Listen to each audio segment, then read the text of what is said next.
ബാംഗ്ലൂരിൽ നിന്ന് ഗുരുവായൂരിലേക്കുള്ള ഒരു യാത്ര, ഗുരുവായൂർ ഉണ്ണിക്കണ്ണനെ കാണാനുള്ള യാത്ര. ബാംഗ്ലൂരിൽ നിന്ന് ട്രെയിന് ബുക്ക് ചെയ്ത് SMVT എന്ന സ്റ്റേഷനിൽ നിന്ന് തൃശ്ശൂരിലേക്ക്.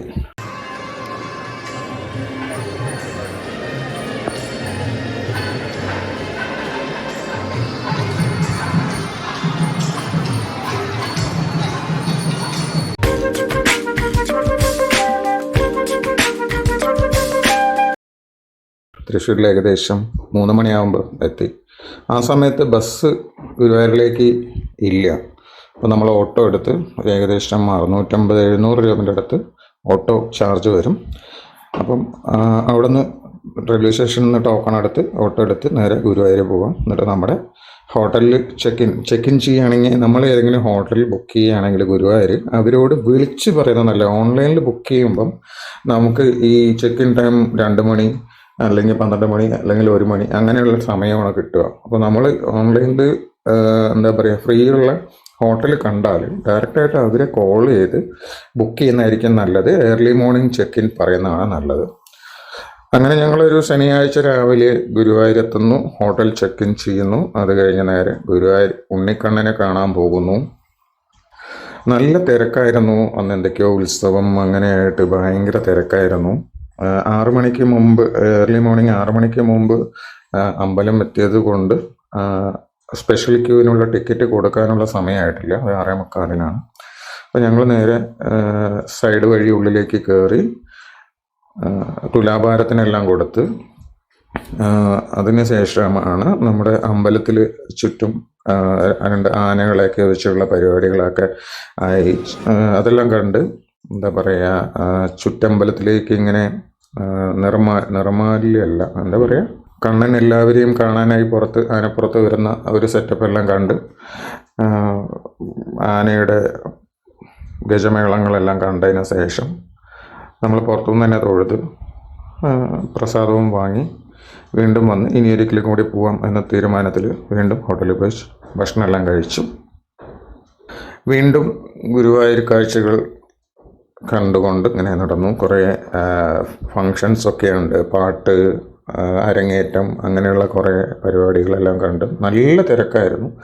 ഈവനിങ് ആണെങ്കിൽ ഈ നിലവിളക്കെല്ലാം നീളത്തിൽ, അതായത് ഈസ്റ്റ് നട ഗേറ്റ് മുതൽ അമ്പലനട വരെയുള്ള ഇവിടെയും ഓരോ നിലവിളക്ക് കൊളുത്തി വെച്ച് സെൻറ്ററിൽ നല്ല രസമുണ്ടായിരുന്നു. പിന്നെ രാവിലെ പോകുമ്പം കുറച്ച് കല്യാണങ്ങളൊക്കെ നടക്കുന്നുണ്ടായിരുന്നു. നല്ലൊരു അറ്റ്മോസ്ഫിയർ ആണ്.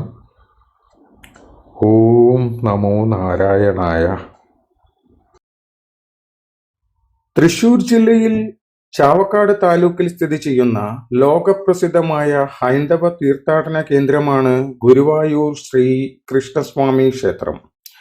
കേരളത്തിലെ ഏറ്റവും പ്രധാനപ്പെട്ട 2 തീർത്ഥാടന കേന്ദ്രങ്ങളിൽ ഒന്നായ ഈ ക്ഷേത്രം തിരുമല തിരുപ്പതി വെങ്കടേശ്വര ക്ഷേത്രം, പൂരി ജഗന്നാഥ ക്ഷേത്രം, ബദരീനാഥ് മഹാവിഷ്ണു ക്ഷേത്രം എന്നിവയ്ക്ക് ശേഷം ഏറ്റവും കൂടുതൽ ഭക്തർ എത്തിച്ചേരുന്ന വൈഷ്ണവ ക്ഷേത്രമായി പരിഗണിക്കപ്പെടുന്നു. തൃശ്ശൂർ നഗരത്തിൽ നിന്ന് ഏകദേശം 26 കിലോമീറ്റർ വടക്കു പടിഞ്ഞാറായി ഗുരുവായൂർ പട്ടണത്തിലാണ് ക്ഷേത്രം സ്ഥിതി ചെയ്യുന്നത്. ഇവിടെയുള്ള യഥാർത്ഥ പ്രതിഷ്ഠ ചതുർബാഹുവായ മഹാവിഷ്ണുവാണ്. എന്നാൽ ഭഗവാന്റെ 9ാമത്തെ അവതാരമായ ശ്രീകൃഷ്ണന്റെ പേരിലാണ് ഈ ക്ഷേത്രം കൂടുതൽ പ്രസിദ്ധമായത്. അതിനാലാണ് ഭക്തർ സ്നേഹപൂർവ്വം ഈ ക്ഷേത്രത്തെ ഗുരുവായൂരപ്പന്റെ ക്ഷേത്രം എന്ന് വിളിക്കുന്നത്. ഗുരുവായൂരപ്പന്റെ രൂപവും ഐതിഹ്യങ്ങളൊക്കെ നമുക്ക് നോക്കുകയാണെങ്കിൽ, ഗുരുവായൂരപ്പനെ ഭൂരിഭാഗം ഭക്തരും ഉണ്ണിക്കണ്ണ രൂപത്തിൽ ആരാധിക്കുന്നു. കൃഷ്ണാവതാര സമയത്ത് ദേവകിക്കും വസുദേവനും കാരാഗൃഹത്തിൽ ദർശനം നൽകിയ മഹാവിഷ്ണുവാണ് ഇവിടെ എന്ന ഭക്തവിശ്വാസമാണ് ഇതിന് അടിസ്ഥാനം. ആദ്യകാലത്ത് ഇത് ഭഗവതി ക്ഷേത്രമായിരുന്നു. അന്നത്തെ പ്രതിഷ്ഠയാണ് ഇന്ന് ക്ഷേത്രം മതിലിനുള്ളിലെ വടക്കു കിഴക്കായി സ്ഥിതി ചെയ്യുന്ന പരാശക്തി, വനദുർഗ, ഭദ്രകാളി സങ്കല്പങ്ങളോടുകൂടിയ ഭഗവതി. ഇടത്തരി കത്തുകാവിൽ അമ്മ എന്ന് വിളിക്കുന്ന ഈ ഭഗവതി ക്ഷേത്രത്തിന്റെ സംരക്ഷണ മൂർത്തിയാണെന്ന വിശ്വാസം നിലനിൽക്കുന്നു. അതിനാലാണ് ഇവർക്കുള്ള ആരാധനയ്ക്ക് പ്രത്യേക പ്രാധാന്യം കൊടുക്കുന്നത്. ഉപദേവതകളായിട്ടുള്ള അവരെ നോക്കുകയാണെങ്കിൽ ഗണപതി 2 പ്രതിഷ്ഠകൾ അകത്തും പുറത്തും, സരസ്വതി ചിത്രരൂപത്തിലുള്ളത്, അയ്യപ്പൻ ശിലാരൂപത്തിലുള്ളത്, സുബ്രഹ്മണ്യൻ, ഹനുമാൻ, അനന്തൻ ഉൾപ്പെടെയുള്ള നാഗദേവതകൾ, കൂടാതെ അദൃശ്യ സങ്കല്പമായി ശിവാരാധനയും ഇവിടെ നടക്കുന്നുണ്ട്. ഗുരുവായൂരിലെ ഏറ്റവും പ്രധാന ഉത്സവം കുംഭമാസത്തിലെ പൂയം നക്ഷത്ര ദിവസം കൊടിയേറി 10 ദിവസം നീളുന്ന വാർഷിക ഉത്സവമാണ്. വൃശ്ചിക മാസത്തെ വെളുത്ത പക്ഷത്തിലെ ഏകാദശി, ഗുരുവായൂർ ഏകാദശി എന്നിവയും പ്രധാനമുള്ളതാണ്. ചിങ്ങമാസത്തിലാണെങ്കിൽ അഷ്ടമി രോഹിണിയും തിരുവോണം എന്നിവയാണ് മെയിൻ. മേടമാസത്തിൽ വിഷു ആഘോഷം. പിന്നെ ധനുമാസത്തിൽ 22-ാം തീയതി, മകരത്തിലെ 4-ാം ചൊവ്വ വെള്ളി, പിന്നെ കന്നിമാസത്തിൽ അമാവാസി മുതൽ 9 ദിവസം നവരാത്രി, വൈശാഖ പുണ്യമാസം 27 ദിവസം, അങ്ങനെ കുറേ ഉണ്ട്. അത് കഴിഞ്ഞ് നമുക്കിപ്പോൾ ദർശന സമയം ഏതൊക്കെയാണെന്ന് നോക്കുകയാണെങ്കിൽ പുലർച്ചെ 3 മണിക്ക് നട തുറക്കും എല്ലാ ദിവസവും. ഉച്ചയ്ക്ക് 1:30 നട അടയ്ക്കുന്നു. വൈകുന്നേരം 4:30 വീണ്ടും തുറക്കും. രാത്രി 9:15 നട അടയ്ക്കും. പ്രധാന പൂജകളുടെ സമയം നോക്കുകയാണെങ്കിൽ നിർമാല്യ ദർശനം പുലർച്ചെ 3 മണിക്കാണ്. ഉഷപൂജ 4:30, ഉച്ചപൂജ ഏകദേശം 10 മണിക്ക്, ദീപാരാധന വൈകുന്നേരം 6 മുതൽ 6:45 വരെ, അത്താഴ പൂജ രാത്രി 7:30 മുതൽ 8:15 വരെ. ഉത്സവ ദിവസങ്ങളിലും പ്രത്യേക പൂജകളിലും ഈ സമയത്തിൽ മാറ്റങ്ങൾ സംഭവിക്കാം. ഓം നമോ നാരായണായ. ഓം നമോ വാസുദേവായ നമഃ.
പറയുന്നില്ല.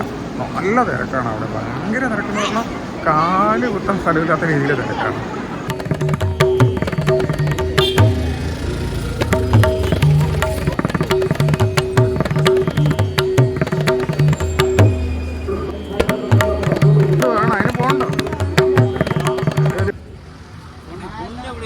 ഓം നമോ നാരായണായ. ഓം നമോ വാസുദേവായ നമഃ. ഓം നമോ നാരായണായ. ഓം നമോ വാസുദേവായ നമഃ.